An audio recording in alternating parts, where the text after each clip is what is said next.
些人是你们杀的。契丹，给我拿命来！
我的娘！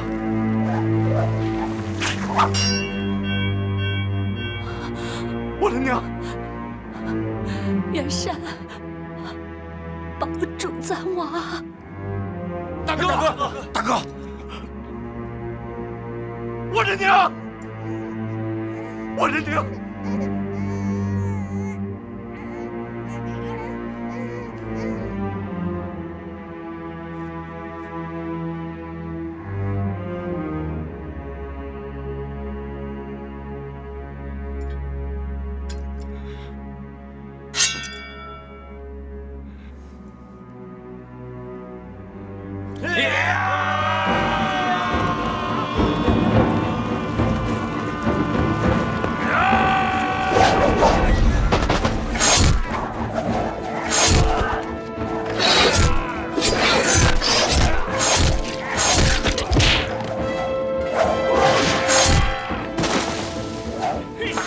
好像要不对头啊！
快撤！撤！呀！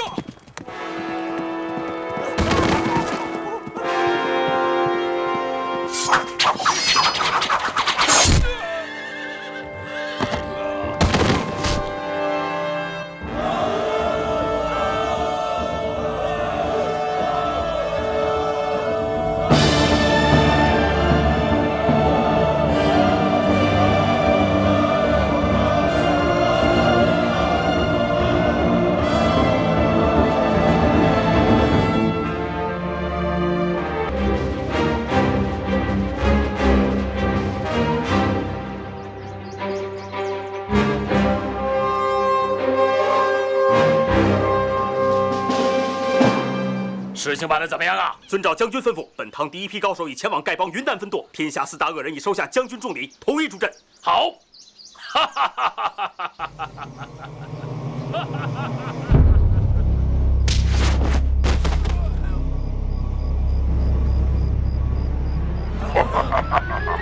天下4大恶人拜会丐帮云南分舵。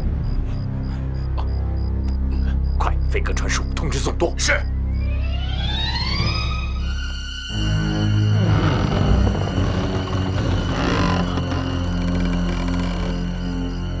西夏一品堂。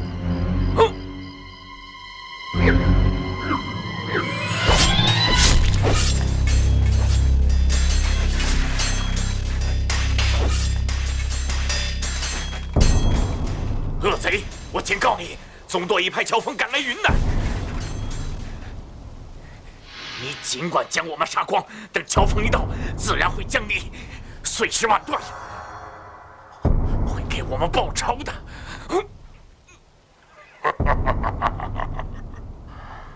老夫此行正是为了会会你们说的那个乔峰，他不来则已，只要赶来，就将他碎尸万段。是吗？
败了。承让。让，我可不会。今日之后，我一定会杀了你。好啊，随时候叫。弟兄们，我今天把大家召集到这儿来，就是为了我帮新任帮主之事。我决定把帮主之位传给能使丐帮继续发扬光大之人。这个人屡立奇功，人品端正，武功高强，是不可多得的人才。其实，我看他也是众望所归啊。他就是乔峰。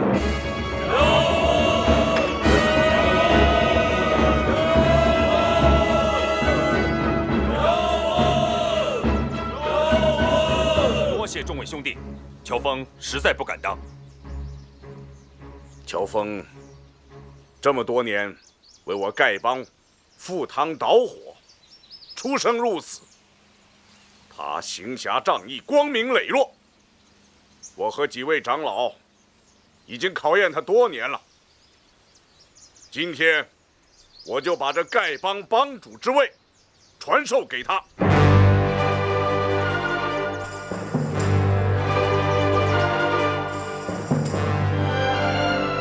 多谢帮主。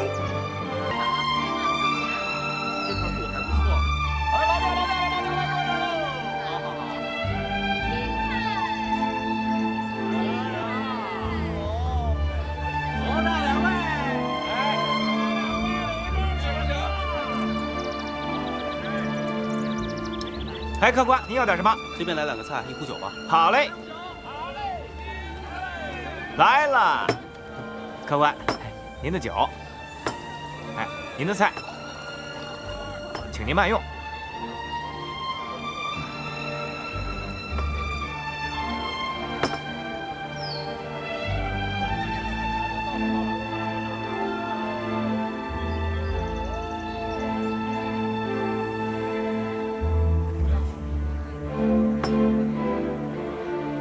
小二，哎，那位爷的账算我的。好嘞。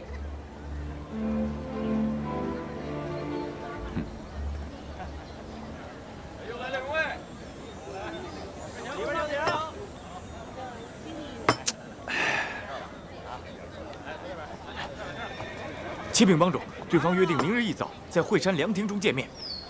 有点仓促了吧？属下本来跟他们定在3天以后，可是对方好像知道咱们人手不齐，居然话里带刺儿，说是要不敢赴约，明日不去也成。告诉兄弟们，今天晚上3更在惠山聚齐，咱们先到，等他们前来赴约。是。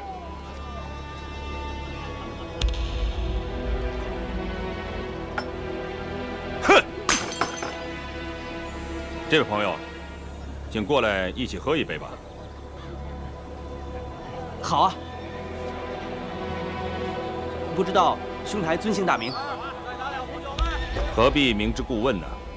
咱们俩先痛痛快快喝他几大碗，等一会儿动起手来，可就没什么交情可讲了。啊，仁兄一定是认错人了，以为我是敌人。不过就痛痛快快这4个字，小弟先敬你一杯。你倒爽快呀！不过你这酒碗小了点儿。酒保，取只大碗，打10斤高粱酒。爷台10斤高粱酒喝得完吗？这位公子请客，不必为他省钱，10斤不够，咱来20斤。是。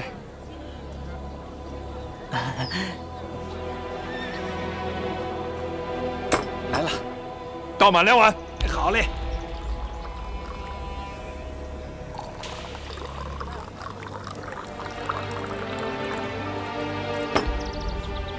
咱们先喝上10碗，怎么样？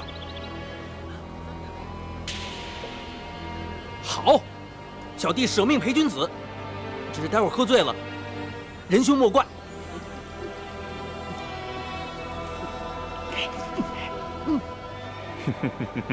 好爽快，来。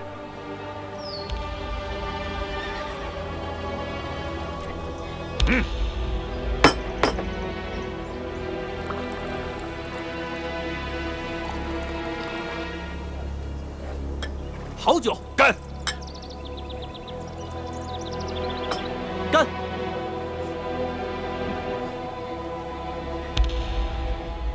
哈哈哈哈哈哈！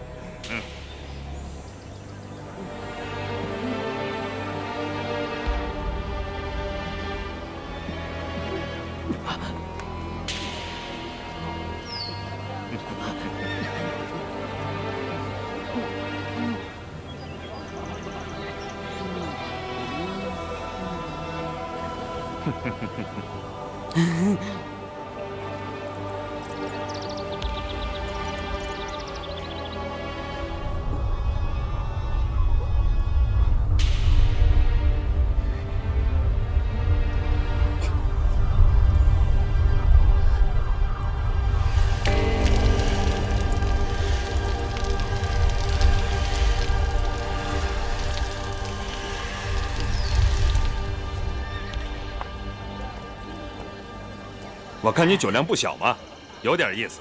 来，啊，我这个人呢，酒量是因人而异的，酒逢知己千杯少。我这几天见的人啊，不是扭扭捏捏，就是尖酸刻薄，唯有仁兄称得上男子汉大丈夫。这一碗，小弟敬你。嗯。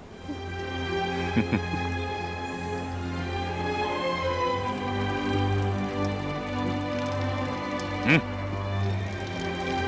好一个酒逢知己千杯少！再来。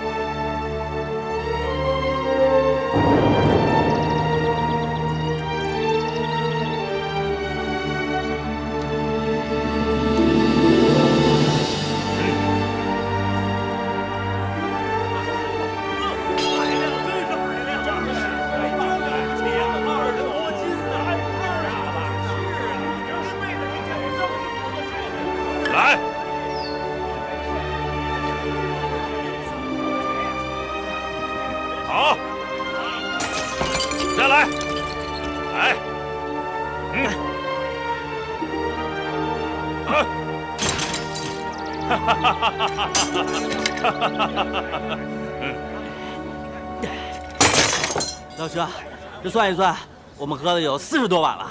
你没喝多，脑子挺清楚的。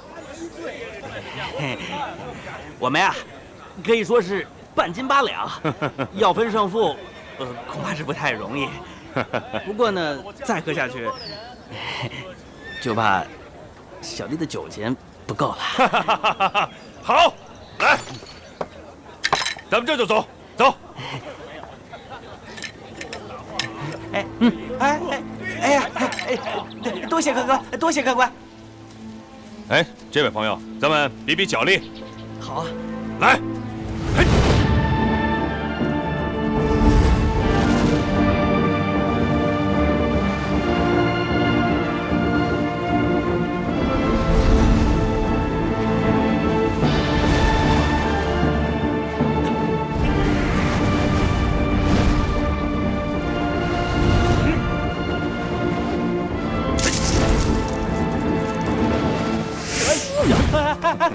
姑苏慕容果然名不虚传啊！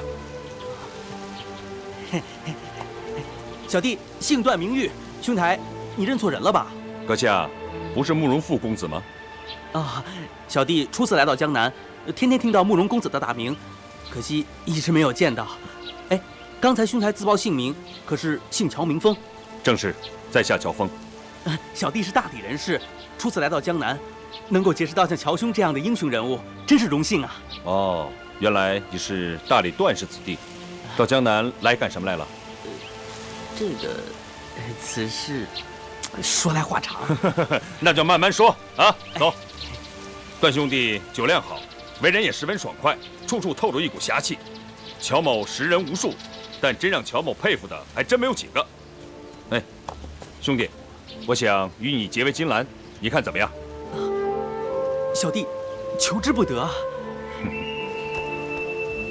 我乔峰，我段誉，今日一结金兰，不求同年同月同日生，但求同年同月同日死。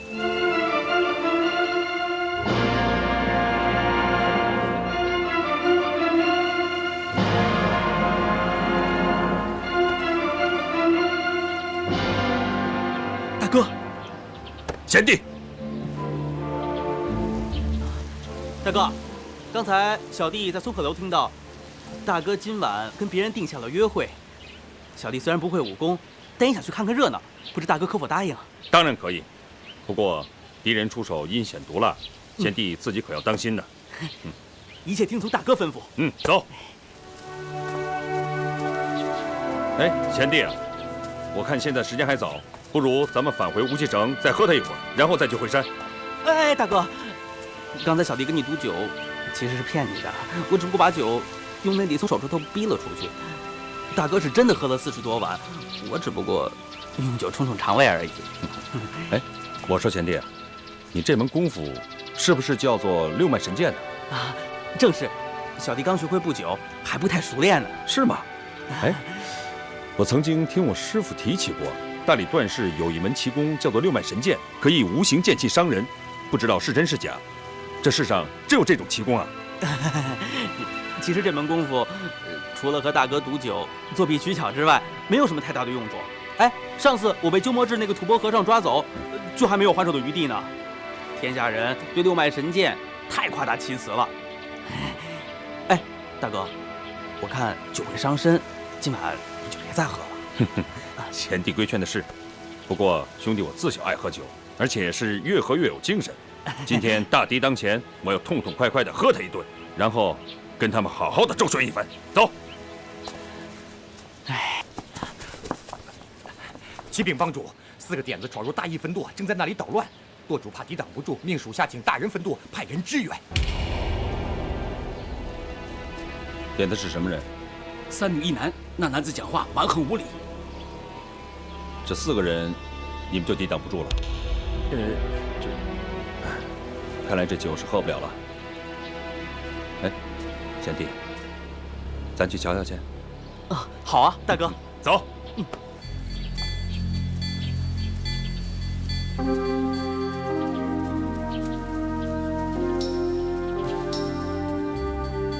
白长老，白长老，帮主有急事同长老商议，请长老速去。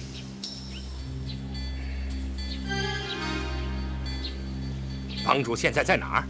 就在湖边船上，请带路。是。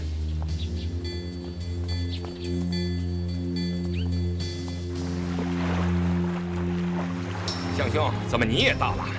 帮主着急，说有要事商量。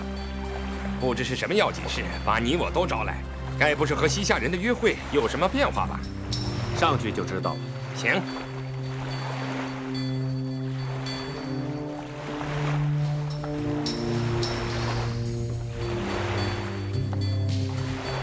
2位长老，帮主已经等候多时了，快请上船吧。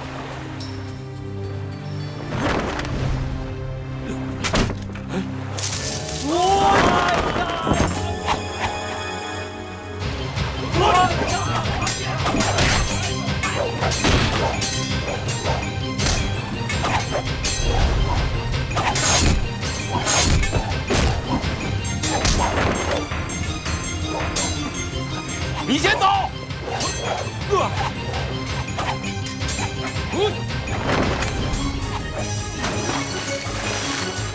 抓住他！抓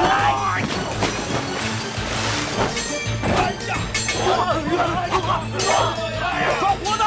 是。别动！别动！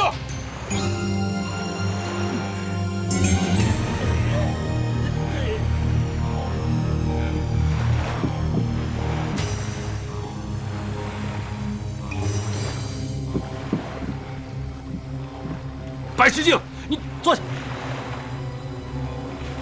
哎呀，2位长老得罪了。今天是丐帮吐故纳新的好日子，为了避免2位做出不明智的事来，只好先委屈2位一下。待会儿卷某亲自向2位赔罪。不过丑话说在前头，如果2位企图逃跑，这里的几条船都装满了硫磺和柴草。我的属下就看在外边，稍有不对，他们就会马上点火。到那个时候，2位就不要怪我全冠清不讲义气了。少赔了。小人，放开我！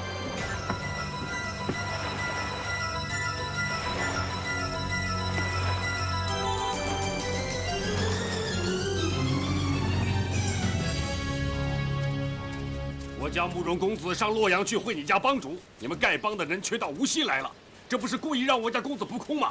这笔账怎么算？慕容公子跟乔帮主事先定了约会吗？定不定都一样，岂有此理！真是岂有此理！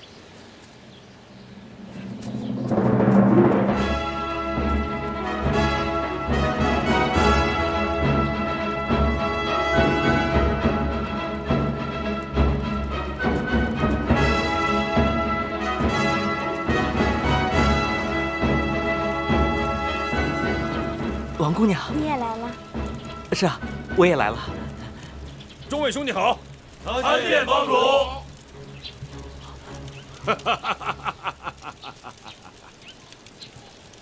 这位就是丐帮的乔帮主吧？兄弟包不同，想必你知道我的名头。原来是包三爷呀，久闻大名，幸会幸会啊！非也非也，我哪有什么大名啊？江湖上的臭名倒是有的，人人都知道我包不同一生爱惹是生非，出口伤人。不过乔帮主，你怎么随随便便就到江南来了？这可就是你的不对了。早知道江南包不同爱放狗屁，嗨，果然名不虚传呐！早听说臭屁不响，响屁不臭，刚才的狗屁却是又响又臭，是丐帮四老放的吧？知道丐帮四老来了，你还敢胡说八道？干嘛？想打架吗？包三先生一生最爱的就是打架。你最爱的是斗嘴，爱打架的是我。风四哥，你也来了。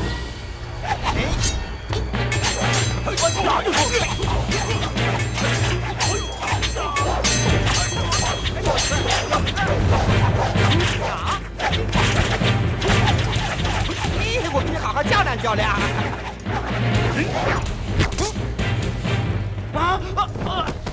四弟，四弟，你觉得如何？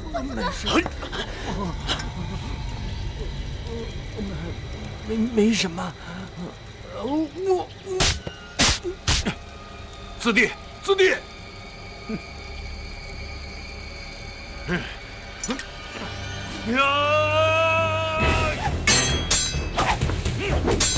想车轮战吗？让我来会会姑苏英豪。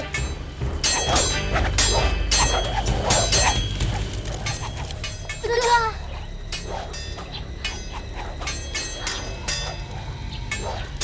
陈长老，你还是先给风四爷解了毒吧。这人先向我们挑衅，而且武功不弱，救活了，后患不小。话虽不错，可是咱们还没有见到正主就伤他属下，总有些说不过去。咱们还是先礼后兵吧。马副帮主明明死在那姓陆荣的手下，杀人就该成立。你先给他解毒，以后的事慢慢再说。是。我家帮主仁义为先，这是解药。多谢陈长老，多谢乔帮主。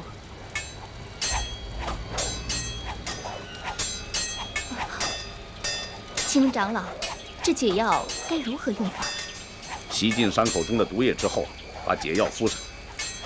毒液如果没有吸进，解药敷上去有害无益。多谢。慢，怎么了？女子吸不得。女子怎么了？这蝎毒是阴寒之毒，女子姓阴，阴上加阴，毒性更增。三哥，你快别打了，快来救救四哥！我来替疯子爷吸毒。大哥，让我来吧。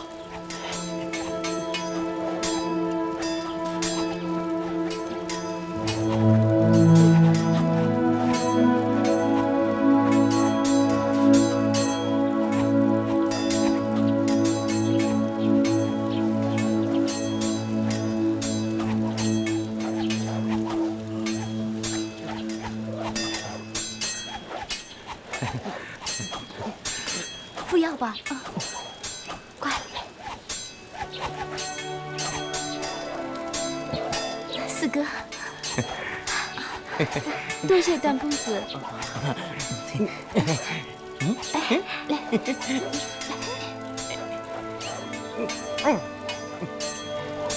多谢公子救命之恩。小事情，不客气，不客气。哎，我的性命在公子是小事，在我可是大事啊！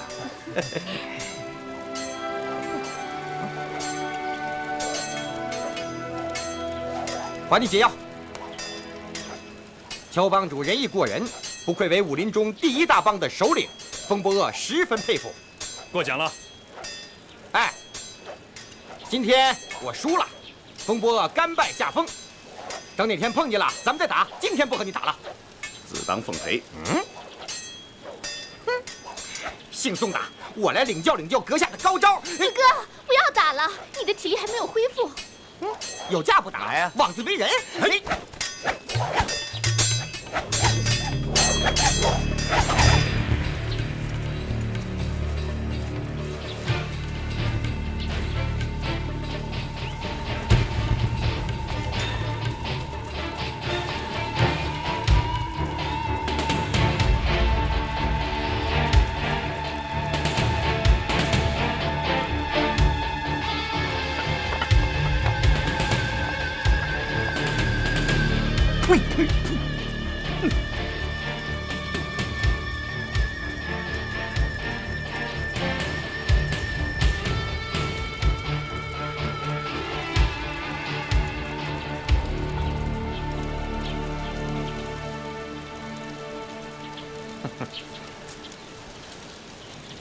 解打狗阵。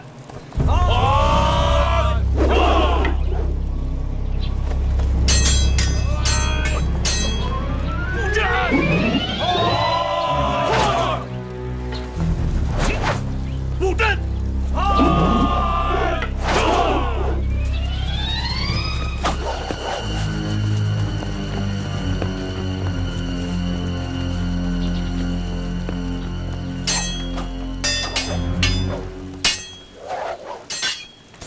莫三哥、风四哥，快住手！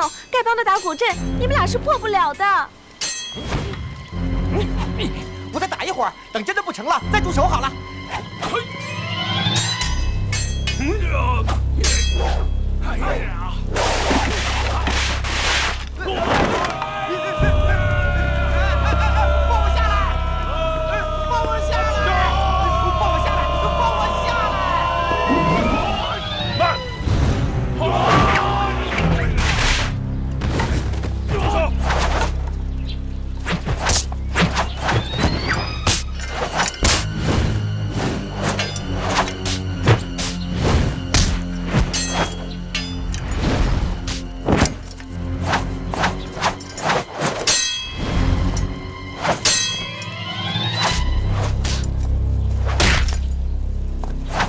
是龙爪手抢出三式，豹三哥他左肘要创你胸口，右掌要斩你腰肋，左手便抓你的气户穴。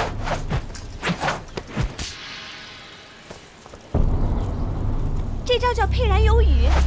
好一个沛然有雨！哎呀，王妹妹，你说的不早不迟有什么用啊？你早说片刻，也好让我有个准备啊。他出手太快，我又得想，来不及说呀。咱们今天打输了，丢了咱们燕子屋的脸。二位，请自便吧。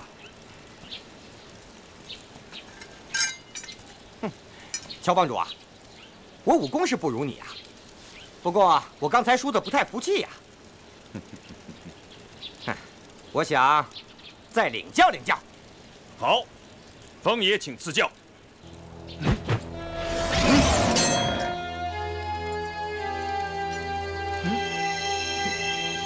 你这是擒龙功吧？世上真的有这种神奇的武功？在下初学乍练，让风爷取笑了。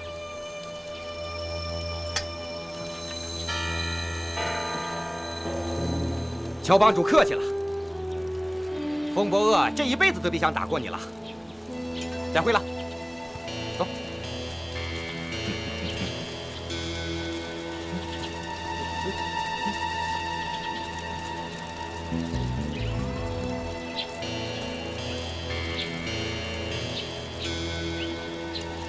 三哥，听说公子爷去了少林寺，那边人多，说不定有架打。我先去撩撩，你们慢慢再来啊！哎，告辞了，走吧，走了。技不如人呐，脸上无光，再练10年吧，又输个精光。哎，不打了。马副帮主的大仇未报，帮主怎能随随便便就放走敌人？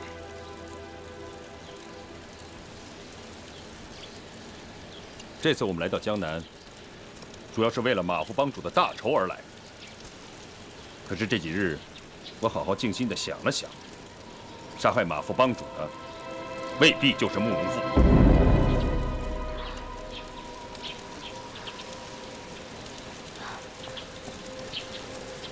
帮主有什么凭据吗？我只是猜测，并没有拿到什么凭据。不知帮主是怎么猜测的，属下都想知道。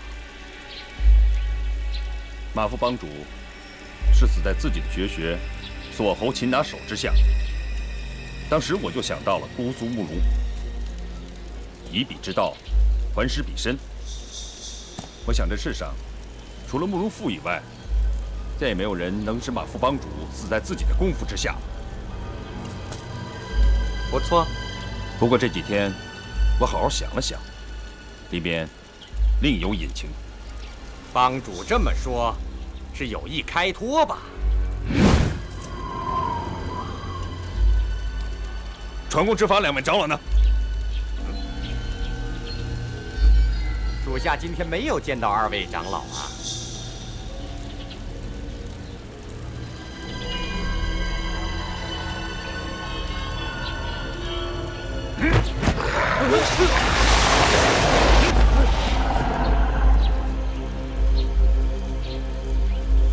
张全祥，你们的舵主怎么没来啊？我不知道。不知道？你是不是已经把他给杀了？没有，白长老他好端端的，他没死。这不关我的事儿，这不是我干的。谁干的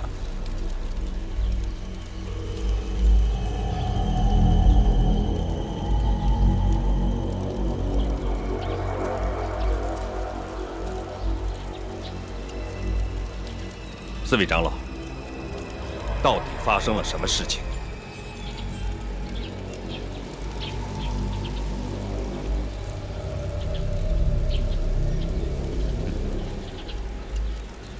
本帮自我之下，大家都是讲义气的好兄弟。我们在江湖能有今天的地位，不光是靠了……啊，你现在知错了，还来得及。张全祥在。你带人去请执法传功2位长老，按我的吩咐去做，可以减轻你的罪责。其他个人站在原地，没有我的命令，不准乱动。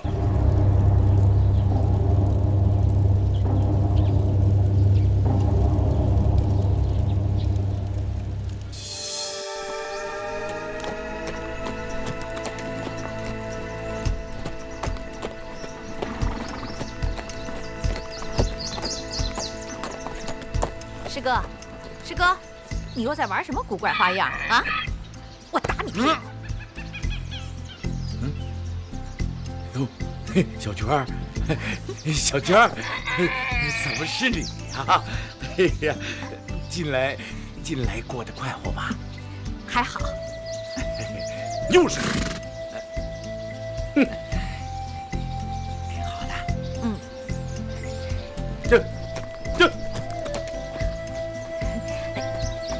小娟儿，哎呀，小娟啊，我千盼万盼，终于盼到你的信儿。师兄，是丐帮的徐长老找我们来，说是丐帮有了麻烦。小娟，不管什么事儿，只要是你让我做的，我就是赴汤蹈火也在所不辞。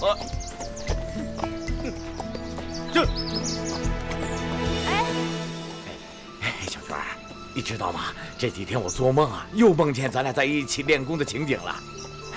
你那时候的样子，我一辈子都忘不了。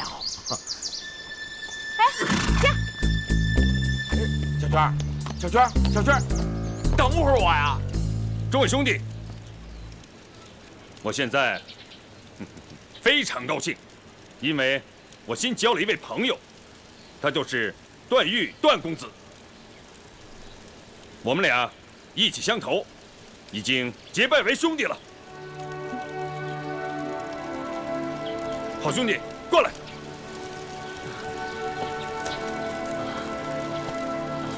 我给你介绍一下我们丐帮中的重要人物，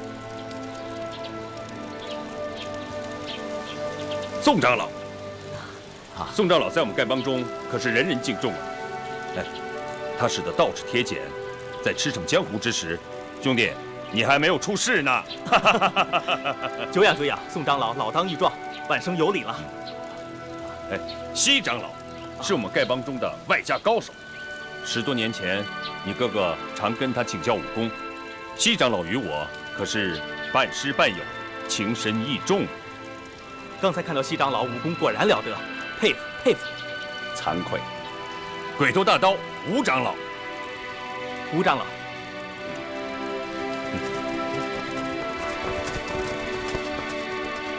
帮主怎么样了？是啊，潘总在哪儿？就是抓住他了！我困了，对呀，在哪儿？抓住他出来，叫他出来！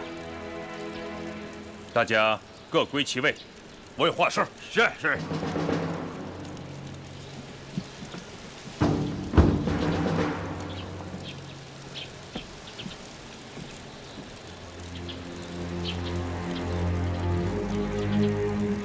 宋西陈吴4位长老，你们派人把我们关在太湖中的小船之上，到底是什么意思？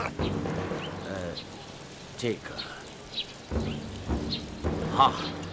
咱们是多年来同生死共患难的好兄弟，自然没有什么恶意了。白执法瞧在老哥哥我的脸上，就别太介意了。把多年的兄弟关在火窟里，宋长老，这也算没什么恶意吗？这个嘛，全冠清，大家都是一家人，向来亲如兄弟，你怎么可以这么蛮来呢？今后大家还怎么见面？哼！你骗我上船，说是帮主召唤，假传帮主号令，你知罪吗？弟子职位低微，怎敢欺骗白长老？都是你们舵主钱冠清吩咐的，是不是？钱冠清让你假传帮主号令，骗我上船，你知不知道这号令是假的？丐帮弟子个个都是敢作敢为的硬汉，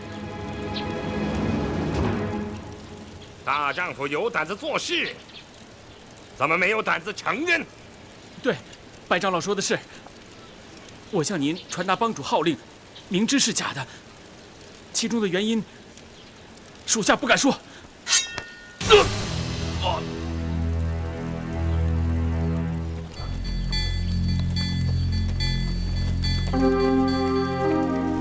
夫人，我们就快到了。知道了，这一路上有劳单大侠了。哪里，李清时丐帮徐长老再三嘱咐，让单某一路上好好照顾夫人。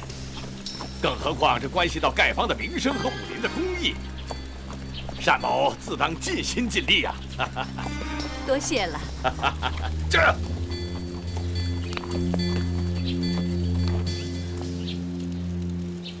相兄，骗你上船的又是谁？嘿，大丈夫行事，对就是对，错就是错，敢做敢当嘛！帮主。我们大伙儿都商量过了，要罢掉你的帮主之位。宋西陈3位长老和我一起，都参加了这件事儿。我们怕船公和执法长老知道了不同意，我们才想法设计把他们囚禁起来。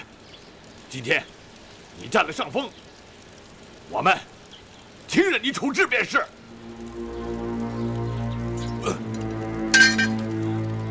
我吴长风在丐帮30多年。谁都知道，我不是那种贪生怕死的小人。宋西陈吴4位长老背叛帮主，违反帮规第1条。执法弟子将4长老拔了。是。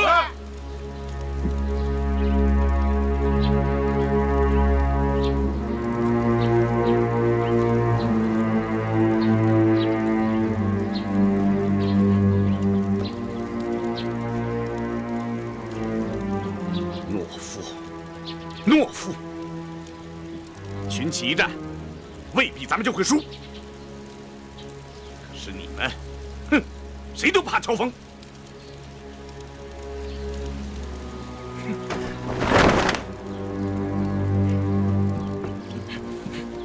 众位弟兄，近些年来，本邦声誉日隆，大家都知道，这是乔帮主之功。乔帮主仁义待人，处事公允，大家拥护还来不及呢。可是有人居然猪油蒙了心。全冠清，你知罪吗？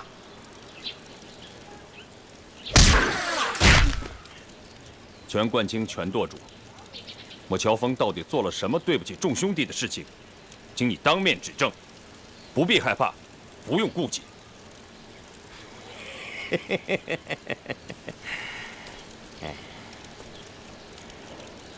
对不起众兄弟的事，你现在虽然还没有做，可不久就要做了。胡说八道！乔帮主为人处事光明磊落，你只凭一些道听途说的流言就造谣惑众，背叛帮主。全冠清，你自行了断吧。白长老，不必心急，让全舵主从头到尾详详细细的说个明白。连宋长老、西长老全都反对我，哼，人无完人呢。我乔峰到底做错了什么？请众兄弟指出来。帮主，我想杀你，是我不对。待会儿我把自己这颗头割下来给你便是。既然帮主有令，全冠清，你说吧。马副帮主被人所害，我相信是出于乔峰之使。什么？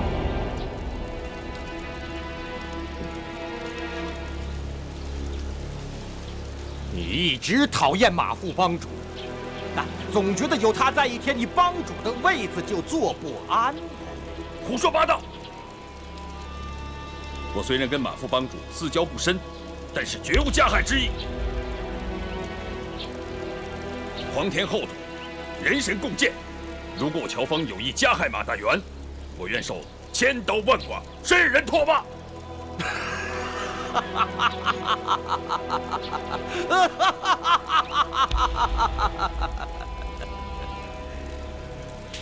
咱们到姑苏来找慕容复报仇，为什么你一而再、再而三的与敌人勾结？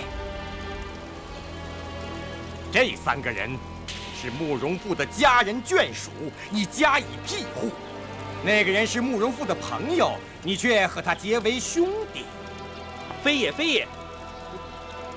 我从来都没有见过慕容公子，这3位姑娘也不是慕容公子的眷属。非也，非也。包不同，是慕容复手下金风庄庄主一阵风风波恶，是慕容复手下玄霜庄庄主，要不是你乔峰解围，他们早就被我们杀了。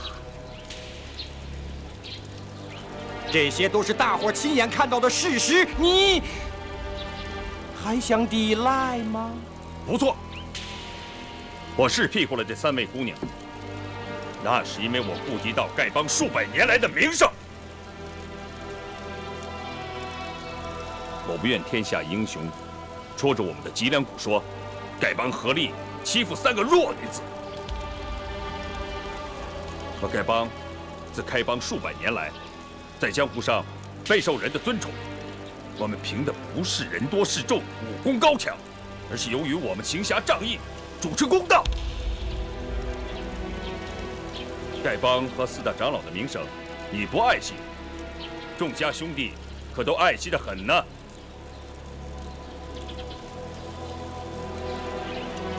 帮主，全冠清这种混账，不必跟他多费口舌，按帮规处死吧。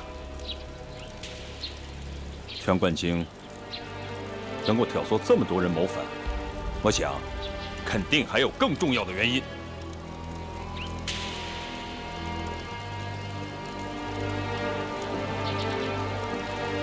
众位兄弟，我乔峰的所作所为，有哪一点做的不对的，请大家明言。嗨，乔帮主，你是个什么样的人？我吴长风没本事分辨，你还是把我杀了吧！吴长老，乔峰到底做错了什么？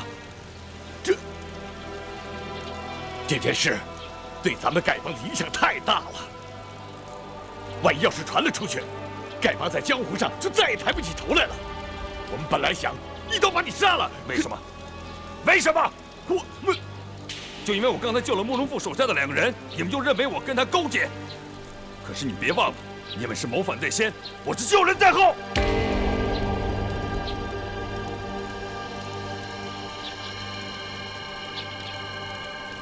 众家兄弟，我在来无锡的路上碰见了一位好汉。哎，你让开！你让开！你先让开！你先让开！你让开！你让开！好，咱们已经耗了1个时辰了，就是再耗2个时辰，我还是不让。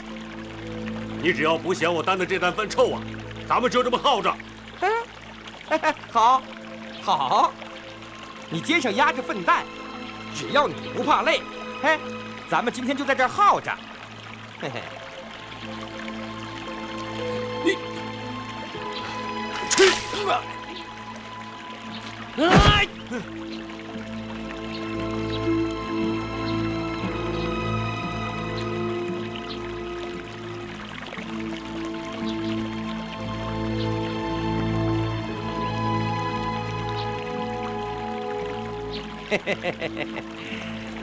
老兄，跟我比耐心，到底谁赢了？你是赢了，那你挑着这副粪担，我空站着，咱们看谁输谁赢。说的也是啊，拿来。给。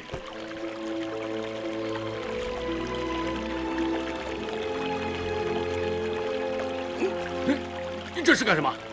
我就这么拖着，不换手，咱们在这儿耗着。谁要是输了，谁就把这担大粪全喝下去。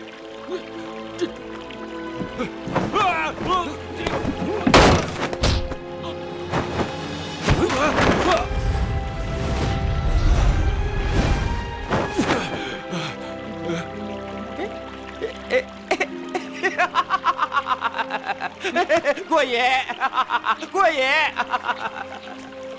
这个人身上被泼大粪，要杀这个乡下人，举手之劳。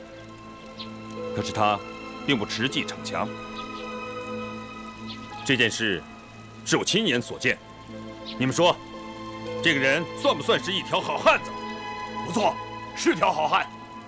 可惜帮主没问他姓名，否则也好让大伙知道，江南武林之中有这么一号人物。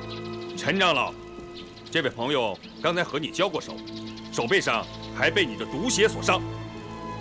是风波恶。不错，陈长老，咱们丐帮自居为天下第1大帮派，你又是帮中如此重要的人物，身份、名声，跟那个江南武人风波恶不可同日而语。风波恶都可以在受辱之余不伤及无辜，我们丐帮的高手能被他比下去吗？帮主，教训的是我陈姑爷知错了。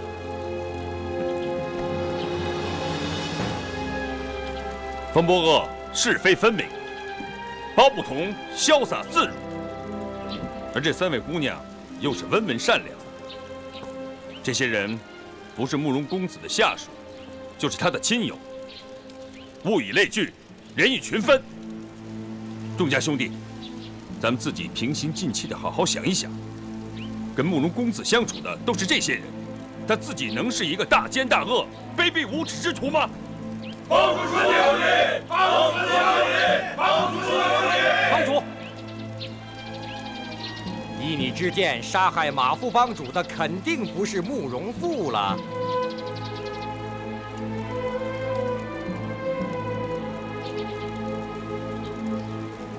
凶手究竟是谁？现在还没有眉目。但是如果我查出来是慕容复所为，我乔峰第一个把他抓回来，替马副帮主报仇雪恨。但是，只凭胡猜乱想，错杀了好人，而真正的凶手逍遥自在，暗笑我丐帮无能。那样的话，既对不起错杀的好人，也有损我丐帮的威名。以后众家兄弟走在江湖之上，恐怕也会抬不起头来吧。帮主，咱们所以叛逆，都是误听人言。现在一想，我们实在是太糊涂了。白长老，你请法刀来，按照班规，我们自行了断便是。执法弟子，请本帮法刀。是。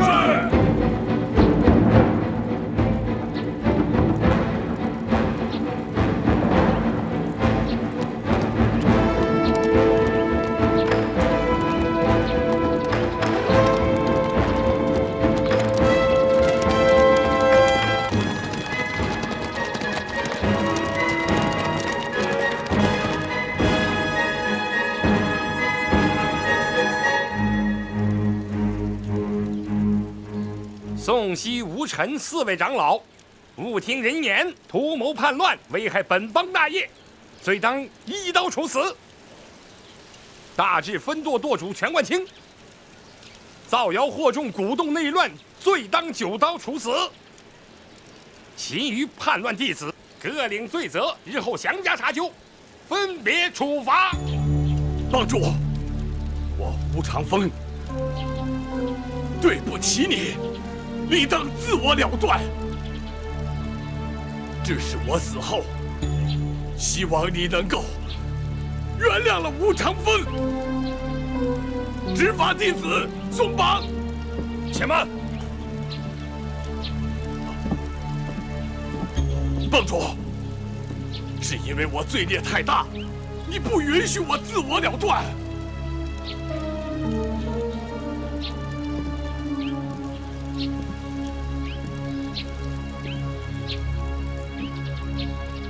15年前，契丹人入侵我雁门关，宋长老得到消息以后，日夜兼程，不吃不喝，赶报军情。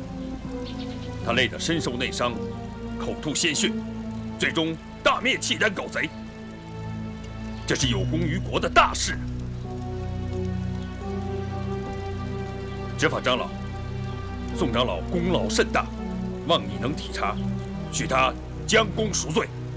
帮主，待宋长老求情，所说本也有理，但本帮有帮规，叛帮大罪绝不可赦，纵有大功，亦不能赎。帮主，你的求情与帮规不合，咱们不能坏了规矩。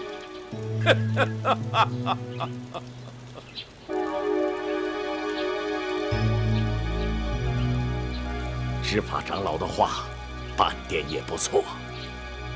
咱们既然身居长老之位，哪一个没有一些汗马功劳？倘若人人都追论旧功，那就什么罪行都可以犯了。帮主，请你准许我自行了断。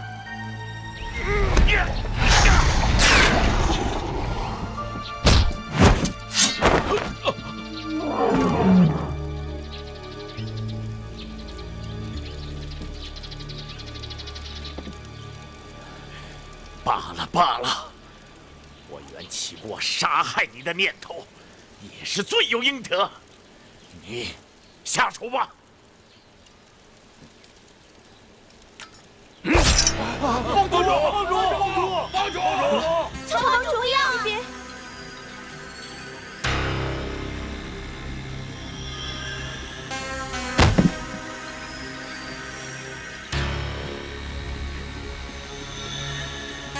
白长老，帮规中应该有这么一条：本帮弟子犯规，不可轻恕。帮主倘若要愈加宽恕，须留其血，以洗他人之罪孽，是不是？帮规是有这么一条，但帮主，你自流鲜血洗他人之罪，需想想是否值得。只要不违背祖宗的遗法，那就好了。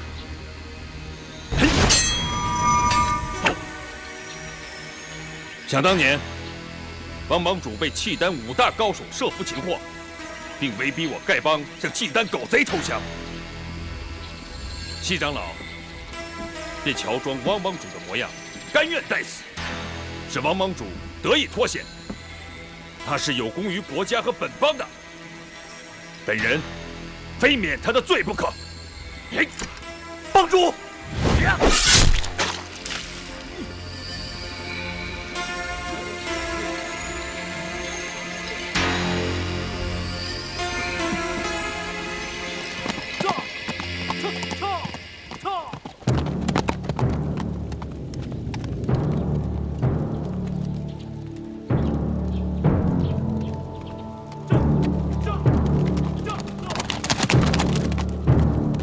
帮主，我跟你没什么交情，平时得罪你的地方太多，不敢要你流血赎命。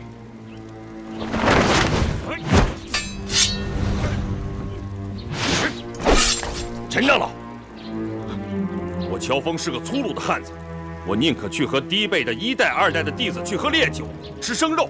我这脾气，大家都知道。但如果你以为我想除掉你和马副帮主，那可就大错特错了。你和马副帮主老成持重，从不醉酒，那是你们的优点。我乔峰及不上你们。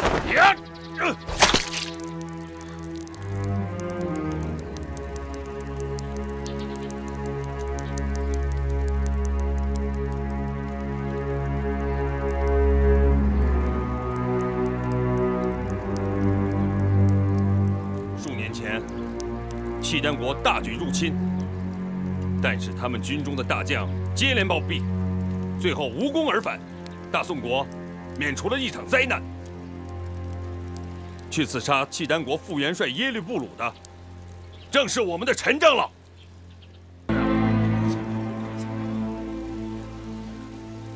陈孤雁惭愧，深谢帮主大恩大德。吴长老，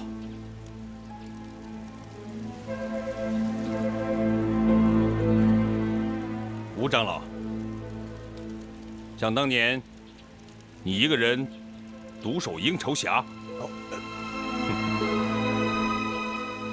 力抗西夏一品堂众高手，单凭你的记功金牌就可以免罪了，拿出来给大家伙瞧瞧。嗨，都是私家兄弟，有什么难为情的吗？我那块记功牌，不瞒帮主说，找不见了。怎么找不见？我那天突然酒瘾大发，因为没钱买酒喝，我就把金牌换酒喝了。爽快，好爽快！我佩服你。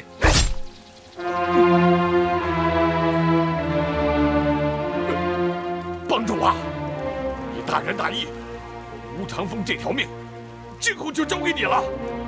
谁再说什么，我也再不会相信了。帮主，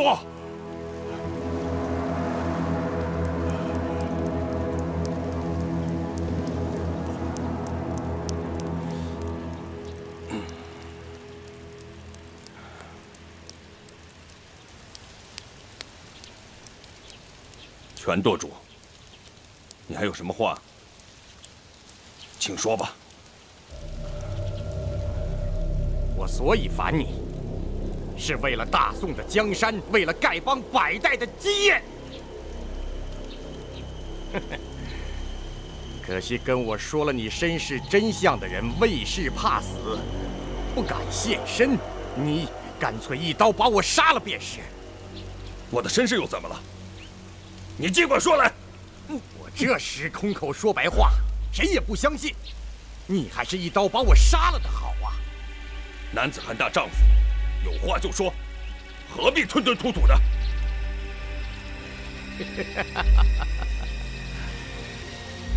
不错，姓乔的，痛痛快快的一刀把我杀了，免得我活在这个世上，还要眼看着丐帮落入胡人之手，大宋的锦绣江山被你断送给夷狄。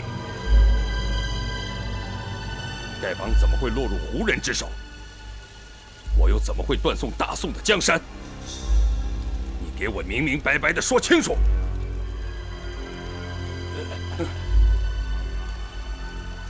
全冠清，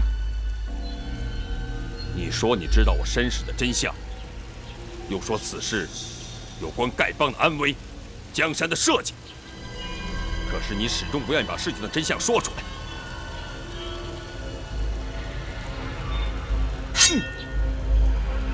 煽动叛乱，一死难免。不过，我要把你的人头暂时留下来，等我查明了事情的真相，我再亲手杀了你。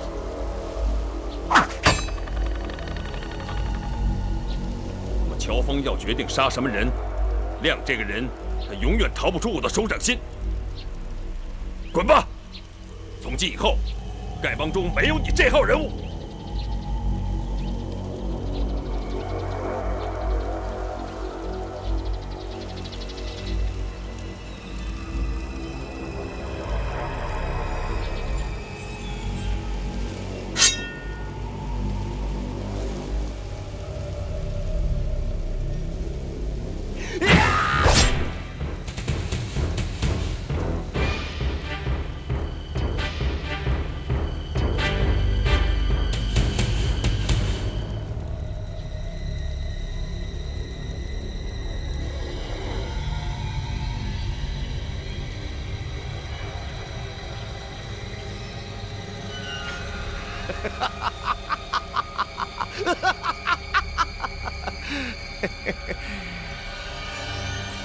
乔峰，你好泰然自若呀！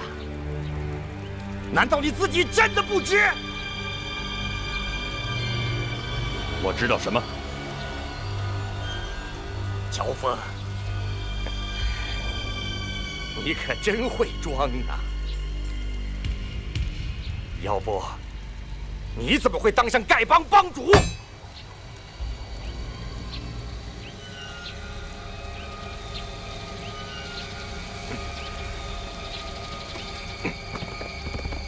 帮主，帮主！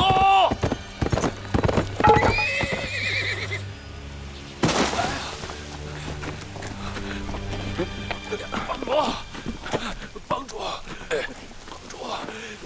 紧急军情！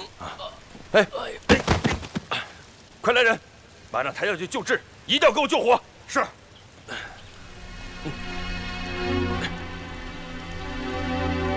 乔峰，住手！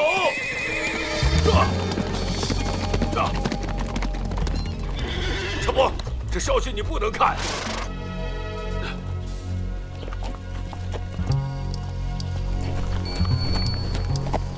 徐长老，什么事把你给惊动了？乔峰拜见徐长老。乔峰，这消息你不能看呐。这，把它给我。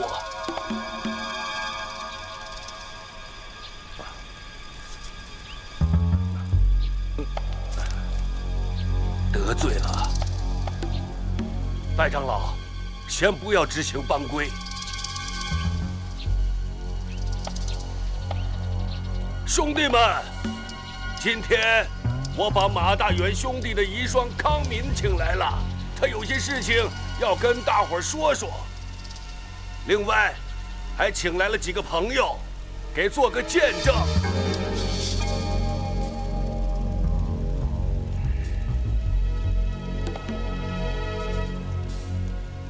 如果事关重大，大伙可以等一等。当然事关重大呀！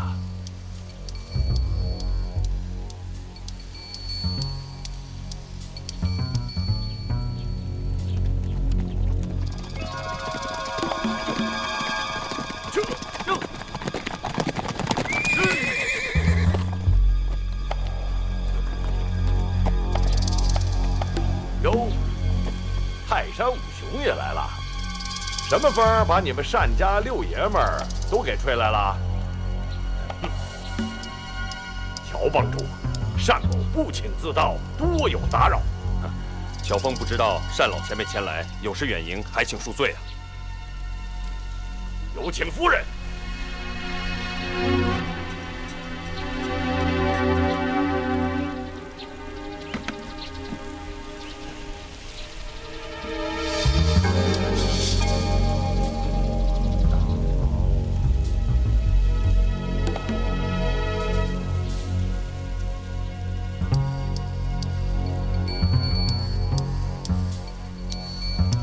魏王人，马门康氏，拜见帮主。大嫂不必多礼。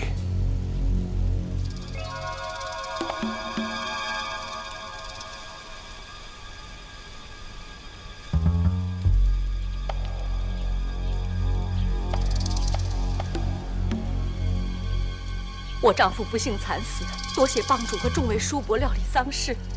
魏王人在此多谢大家了。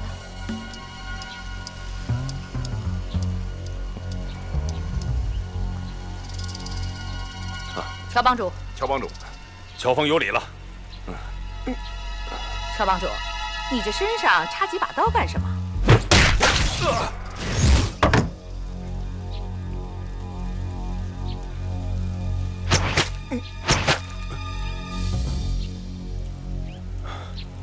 乔帮主，谁胆子这么大，竟敢用刀子伤你啊？是我自己刺的。干嘛自己刺自己啊？难道不挨刀子，你身上就不舒服？是我练功的时候不小心刺的，多谢谭公的灵药。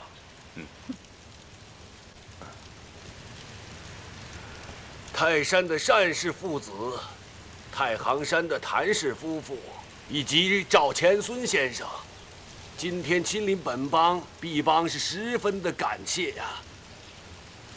马夫人，你还是从头说吧。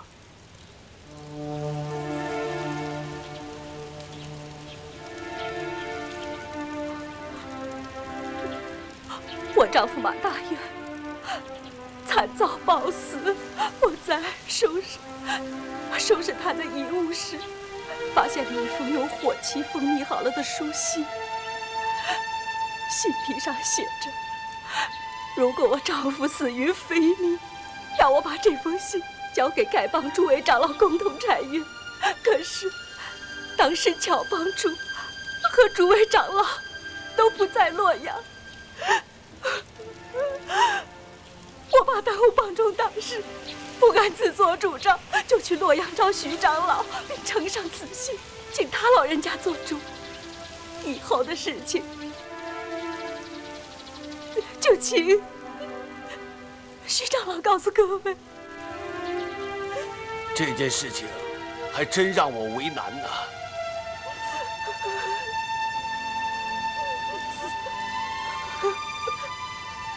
你们看，这就是马大元兄弟的遗书啊。这信上的字确实是他写的。当时这火漆还完好，我接到这封信的时候，怕耽误事，我就把信拆开了。当时单兄也在，由他给我作证啊。是的，是我亲眼所见，他拆开这封信的。可是这封信上的字，却不是马大元写的。实际上，这是另外一个人写给本帮汪帮主的。我和单正兄看信看到信尾署名的时候，我就感到特别的意外呀。单老兄，这可就是你的不对了。这是人家丐帮的书信，你怎么能偷着看呢？我只见到信尾的署名，没看信的内容。嘿嘿嘿，偷1000两黄金的是贼，偷1文钱的也是贼。偷看10眼是偷看，偷看1眼也是偷看。偷看别人的书信，那可就是小人呐。既然是小人，那就该杀。怎么着？你们干什么？我师哥说的话就没错过。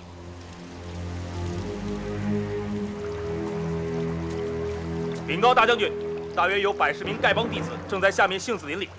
属下看见有几个老叫花子身上背着9个麻袋，估计是丐帮长老。这群叫花子居然没上当，留下这么多高手。看来惠山那边，段延庆那里要扑空了。把人带上来。是。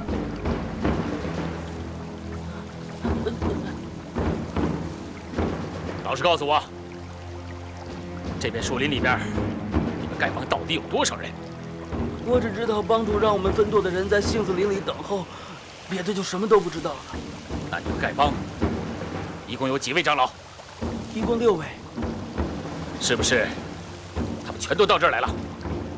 我真的不知道，帮中长老的行踪只有7代以上的弟子才知道。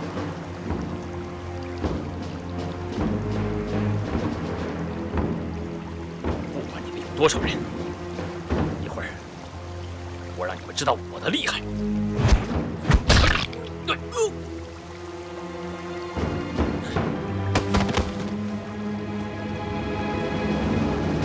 写这封信的到底是谁？我现在确实是不方便说呀。可是这件事情关系到我们丐帮的兴衰和气运呐，更关系到一位英雄的名声和性命，所以我徐某不敢贸然行事。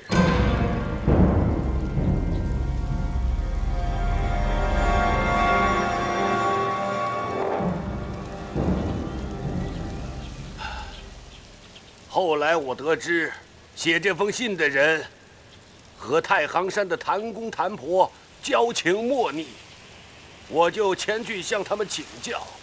谭婆把一切跟我说得明明白白。可是这件事情，我实在是不想说呀。谭婆后来告诉我，她有一位师兄，曾亲身经历过这件事情。他就是赵钱孙兄弟。你不守妇道！赵钱孙兄弟，请你当众说一句，这封信上写的是真的还是假的？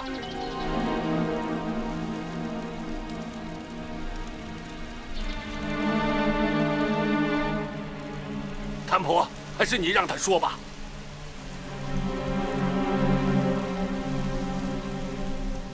师哥，当年在雁门关外那场血战，你跟大伙说说吧。这雁门关外的事，我怎么能知道啊？这事儿别问我，我不知道啊，我不知道。这事儿我不知道啊，我不知道。小娟嫁给谭公还真没嫁错。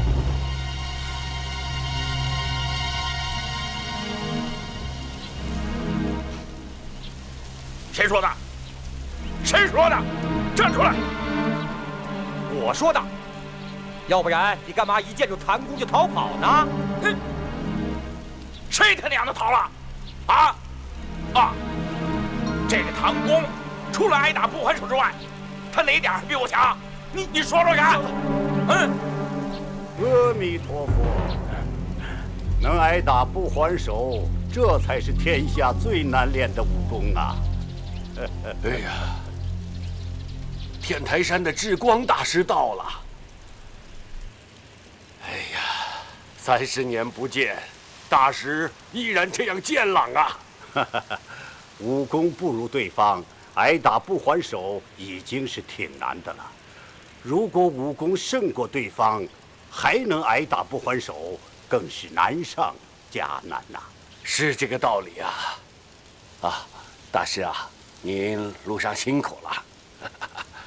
哎，大师啊，这回亲自请您来一趟，实在是不好意思啊。有徐长老和单判官的面子，老衲哪敢不来呀？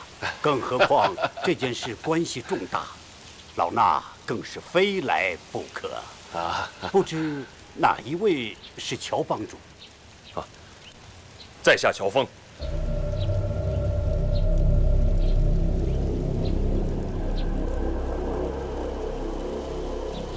当年雁门关外的大战，智光大和尚也有份儿，还是您来说吧。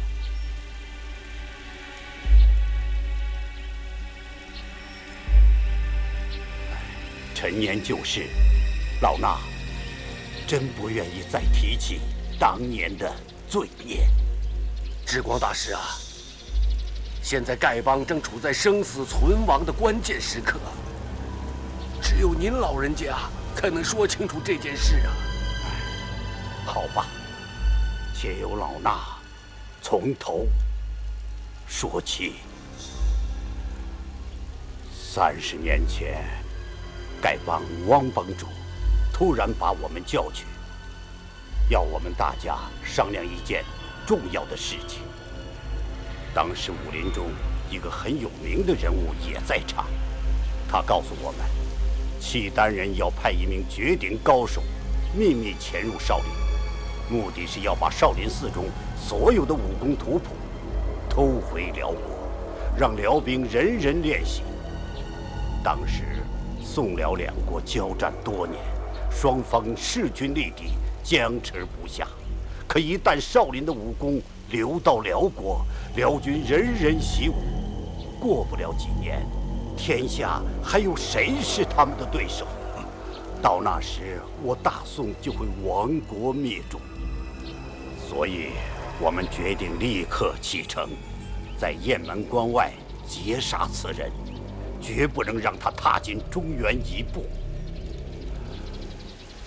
乔帮主，如果是你，当时会怎么做？智光大师，如果今天还有契丹狗贼胆敢进犯，我乔峰就亲自率领本帮兄弟，星夜赶去阻截。这么说，我们当年在雁门关狙击辽人，乔帮主认为是做对了。如果我乔峰早生30年，我会和各位同去雁门关的。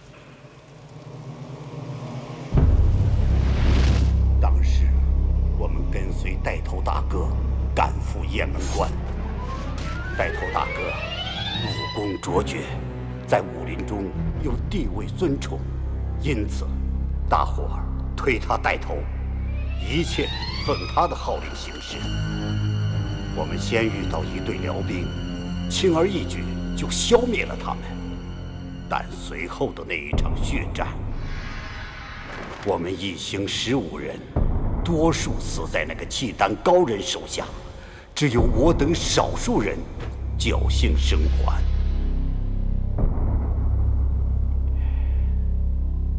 我们实在不忍心加害那个孩子，就将他留了下来，并踏下石壁上的字迹，清理了现场。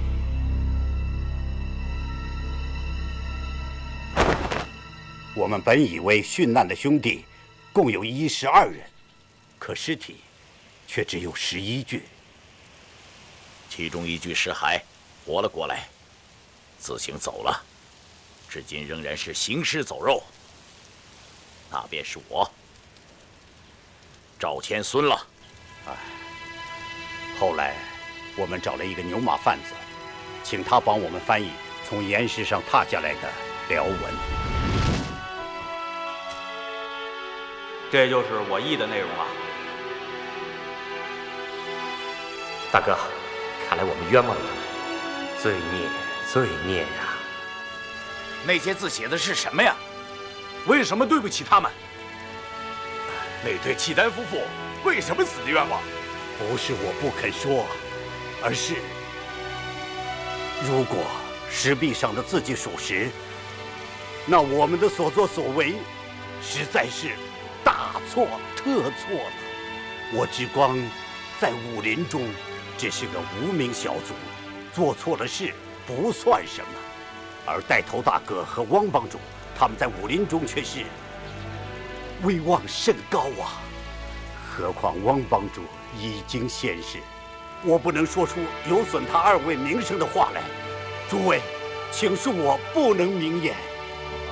那后来那孩子呢？我们把那孩子交给了少室山下的一对农人夫妇，托他们抚养，并嘱咐他们永远不要告诉孩子真相。你已经猜到了，我也不用瞒你。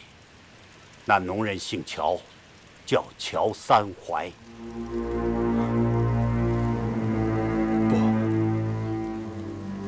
包你胡说八道！你们为什么编造出这些谎言来污蔑我？我是承德的汉人，不是辽狗。三槐公是我的前妻，你在胡说八道！住手！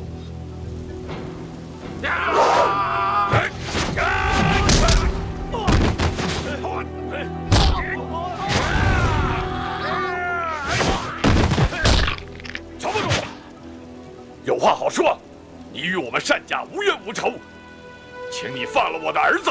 乔帮主，智光大师在江湖上可是受敬仰的，你千万不能伤害他呀！不错，我跟你们单家无冤无仇。智光大师的为人，我也很敬仰。你们要夺走我的帮主之位，乔峰根本就不稀罕。但是你们为什么要编出这些谎言来污蔑我？我乔峰到底做错了什么？你们非要置我于死地啊！可笑啊，可笑！汉人不一定就高人一等，契丹人也不是猪狗不如。明明是契丹人，却硬要冒充是汉人，连自己的祖宗都不认了，你还配成什么男子汉大丈夫？还敢说我是契丹人？我只知道那个契丹武士的容貌身材跟你一模一样。哼！这一仗吓得我赵钱孙魂飞魄散，心肝俱裂。就再隔100年，我也记得。智光大师抱走那契丹婴儿，也是我亲眼所见。我赵钱孙行尸走肉，这世上我只关心小娟一人，再不关心别的什么事。哎，你做不做丐帮帮主，关我屁事啊！我也犯不着诬陷你呀，乔帮主。我赵钱孙的武功是比不过你，难道我不会自杀吗？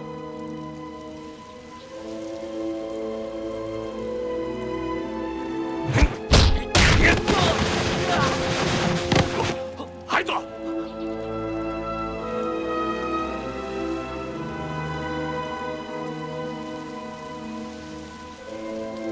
后来怎样？后来的事，你已经知道了。你长到7岁之时，在少室山中砍柴，遇到野狼。一位名叫玄苦的少林高僧，将你救了下来，杀死恶狼，给你治伤。至此以后，每天便来传你武功。其实，这位少林僧，乃是受了带头大哥的重托，从小教诲你，免得你走入歧途。带头大哥和汪帮主说我们对不起你的父母，要将你培养成一个了不起的英雄。你们到底怎样对不起那个契丹人了？宋辽两国相互仇杀，不是1天2天的事了，有什么对得起对不起的？雁门关外石壁上的刻字至今仍在，将来你仔细去看吧。汪帮主开始对你十分提防，可后来看你才华横溢，慷慨豪迈，待人宽厚，渐渐的就真的喜欢上你了。再后来，你立功越多，威名越大，丐帮上下对你都心服口服啊。就是帮外之人也知道你是丐帮下一代帮主。以老衲所知，丐帮数百年来，从没有第2位帮主像你这样当得艰难。我一直以为恩师是有意在锻炼我，原来如此。感谢智光大师说清了当年的往事啊。乔峰，这就是当年带头大哥写给汪帮主的那封信。他在信里一再劝阻我不能把帮主大位传给乔峰。这封信，你看看吧。让我先瞧瞧是不是原信。不错，正是带头大哥的手迹。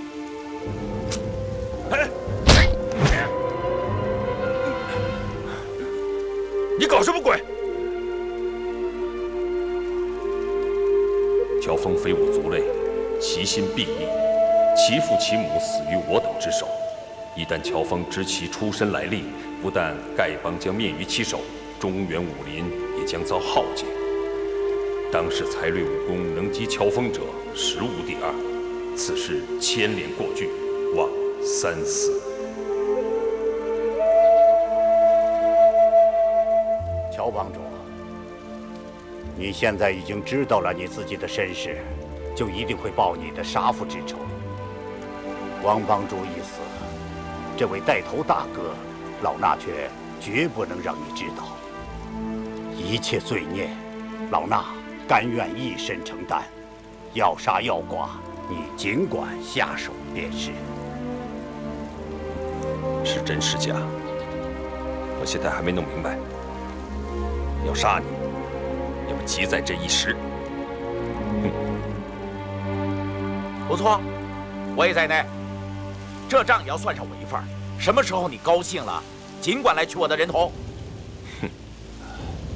这就是王帮主的遗书，他的字你该认识吧？自谕马大元副帮主及丐帮诸长老，乔峰若有亲辽叛汉之迹象，全帮即合力击杀，下毒行刺，均无不可。下手者有功无罪。王建通，亲笔。